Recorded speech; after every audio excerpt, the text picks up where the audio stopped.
쏠쏠TV.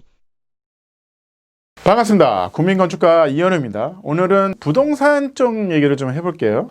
건물하고 관계가 없는 건 아니고 어쨌든 부동산에 관계돼서 제가 여러분들 부동산 좋아하시는 것 같더라고요. 어쨌든 우리는 동산을 얘기하는 건 아니고 부동산을 얘기하는 거죠. 부동산에 여러분들이 많이 생각하시는 게 뭘까요?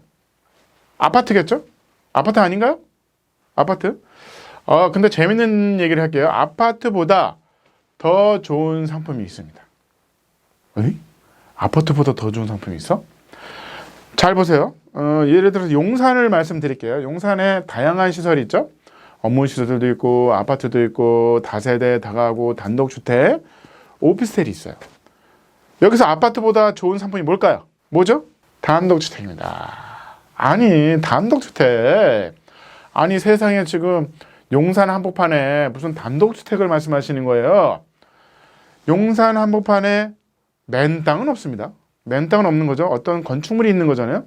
세상에 서울 시내 한복판에 빈 땅이 있을까요? 그건 아니죠. 결국은 그 땅에 뭔가가 지어졌겠죠. 그게 아파트냐, 업무시설이냐, 다가구냐, 다세대냐, 단독주택이냐, 오피스텔인 거잖아요. 왜 단독주택일까요? 왜? 땅값이 비슷하고 생각하다 그러면 건물 가격이 제일 작잖아요. 단독주택, 오래된 국어. 단독주택은 토지만 있다고 생각하셔도 되잖아요. 그렇다 그러면 단독주택이 더 좋은 상품인 이유를 제가 말씀을 드릴게요. 이 지역에 도원동 삼성 레미안 아파트가 있어요. 레미안 아파트가 1년 동안, 요즘 많이 올랐습니다. 요즘 많이 올랐어요. 1년 동안 21%가 올랐어요. 우와, 1년 만에 21%가 올랐어요. 부럽죠? 부럽지 않으세요? 21%? 상당히 많이 오른 겁니다. 근데 잘 보세요. 이 동네에 단독주택은 얼마 올랐을까요? 단독주택?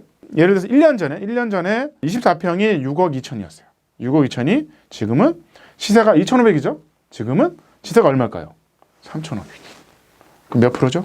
1년 사이에 토지는 40% 올랐어요. 아니 세상에 이런 게 있어? 아니 아파트만 오르는 줄 알았더니 땅값이 올랐네? 여러분들 잘 보세요. 기사가 뜹니다. 기사가 떠요. 뉴스가 떠요. 1년 만에 아파트가 1억이 올랐습니다. 다 관심 있죠. 기사에.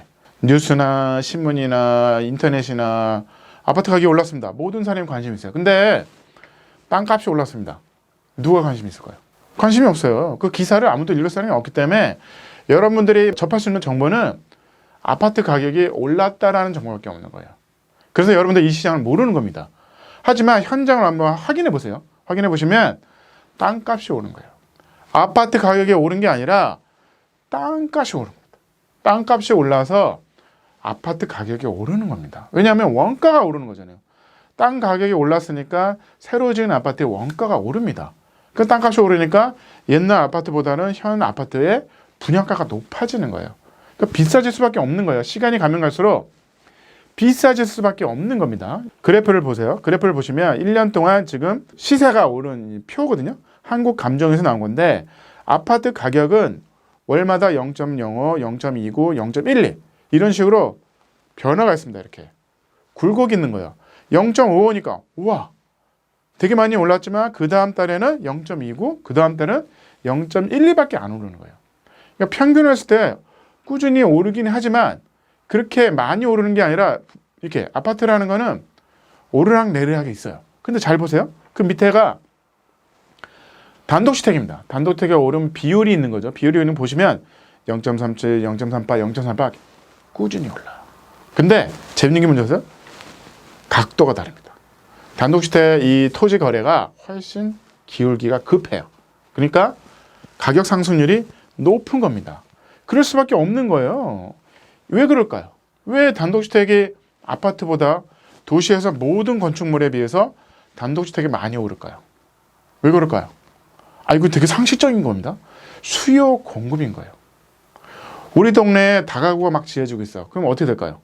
단독주택은 수요가 없어지는 거예요. 점점점 잘 보세요. 옛날에는 단독이 많았어요. 단독이 저렴했겠죠? 근데 점점점 단독이 귀해지는 겁니다. 이해하세요? 공급보다 수요가 많으면 단독수가 줄어들잖아요. 줄어들면 재고가 없는 거잖아요. 그러면 이제 얼마 남은 단독이 별로 없어요. 다 지었잖아요. 그렇다 그러면 공급 수요의 문제에서 단독주택은 오를 수밖에 없는 거죠. 그 다음에 아파트는 잘 보세요. 아파트는 그래봤자 대지 지분이 6, 7평이에요. 근데 단독주택은 기본적으로 뭐 30평이냐 20평이냐 잖아요. 그걸 본다 그러면 훨씬 싼 겁니다. 그 다음에 재밌는 게 뭔지 아세요?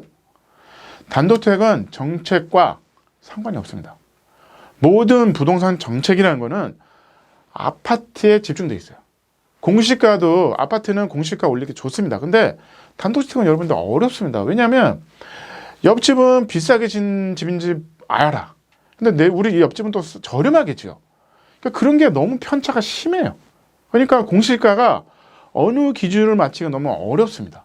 예를 들어서 아파트에 공시가를 올렸어요. 그거에 대해서 이제 민원을 넣죠. 왜 이렇게 많이 올렸냐에 따라서 그거를 민원을 넣을 경우에 저항선이 한계가 있는 거예요.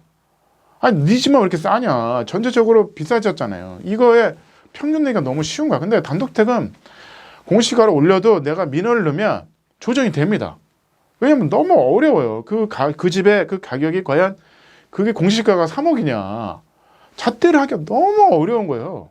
그래서 이런 부분에 대해서는 정책에 대해서는 훨씬 유리하십니다. 용산의 아파트보다는 같은 금액이라도 단독주택이 훨씬 재산세, 종부세 이런 거에 혜택이 있습니다. 그래서 향후 시세 차익, 그 다음에 지속적으로 오름이 있는 거죠. 그 다음에 예를 들어 이런 거죠. 1가구 주택, 요즘은 뭐 난리죠. 집이 2채면 뭐 종부세 난리잖아요. 그러면 그 단독주택을 사무실로 변경하세요. 얼마든지 가능합니다. 집으로 임대 놨다가 세금 때문에 안 되겠네요. 정부가 1가구 주택에 대한 세금을 너무 부과하니까 그 용도를 바꿔서 사무실로 임대를 놓으세요. 단독주택은 내 마음대로 변경이 가능합니다. 그러다가 다시 뭐 1가구 주택에서 그 정부가 바뀌어서 완화 규정이 많아서 이제는 또 집으로 바꾸시면 돼요. 그러니까 내 마음대로 용도 변경할 수 있어요. 근데 아파트는 어떻게 할까요? 용도 변경을 할 수가 없어요. 할까요? 동의서 받으면 됩니다. 그 동의 모든 사람한테 용도 변경에 대한 동의서를 받으시면 돼요. 내가 생활이 너무 어려워서 제가 4층 사는데 제가 여기서 샌드위치를 팔겠습니다. 근생으로 좀 바꿔주게 좀 동의 좀 써주세요. 될까요?